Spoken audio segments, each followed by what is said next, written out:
Masami nga nagapamahog sa iya mismo pamilya, ilabi na sa iya duha ka kabataan ang sospek sa pagpatay sa isa ka tigulang sa Ledesco Village sa barangay Tabuk Suba, La Paz sang nagligad nga Mayo 24.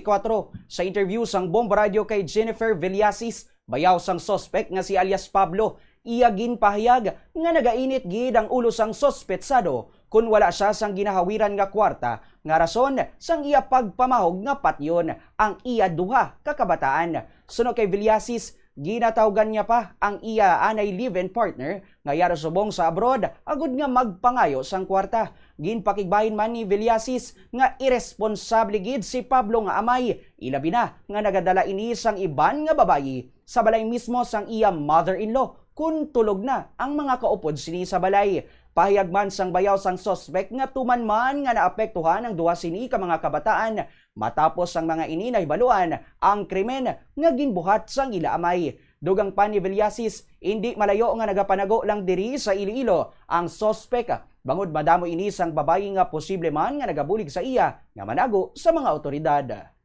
Nakibot man kami gani sir kay kibot namin sang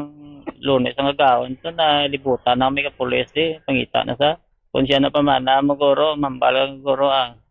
tanan nga inulsol guro magyan mo gid ipo kumparam sa eskwelahan mambalang cum laude kaguro do mabalik do mamango kay guro kun siya mapamana mo gid guro kay budlay gid pilingon batasan niya gaano na sa ano nga gadala sa babae na patulog yan lang kami insulto na nakatama bulig-bulig lang sa ginasulan lang sa ni tatay bali si tatay gina sa una kobra hindi na kay siya bulig-bulig lang tapos inadlawan lang din tatay atong bata nga laki kay bahay mama to gatulala sang pagtabo to do hindi magkaon kanon na ganitong duhay ka bata ka dre sa kulba man kag ano nga amo nga problema mami sang Lunes na sang aga nanugid yung nalam na sang piyak namon nga nagambal sa mabalik ko niya gid sinanay kag duhay ka bata pamatyon.